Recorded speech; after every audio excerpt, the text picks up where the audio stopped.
bawang ni campur dengan satu sudu madu memang tak berkesan. Okey, jadinya guna cari cara baru. Apa alternatif baru? Kita tak naklah mak asyik makan ubat batuk je kan. Kita nak gunalah cara alami ataupun cara natural. Guna barang-barang yang ada kat dapur kita tu untuk rawat kita punya batuk ni.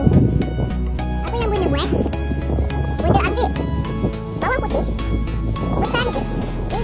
Kalau ini pun boleh juga potong kerat tiga. Kalau macam ni, bawang putih ni ambil besar ni pun dah cukup lah sebenarnya. Kupas dia punya ni. Kadang kalau malam-malam tu kita dah, ya Allah, kita buat macam mana ni batuk ni sampai tak boleh nak tidur kan. Kita lagi pergi dapur, ambil bawang putih besar ni. Lepas tu tumbuk ataupun tumatkan sampai hancur. Kalau dekat dapur kita pakai lesung lah. Ini sebab boleh nak tunjuk secara simple je kan, macam tu. Okey, sekarang ni nampak tak? Bawang putih tu kita tumbuk dia sampai lumat.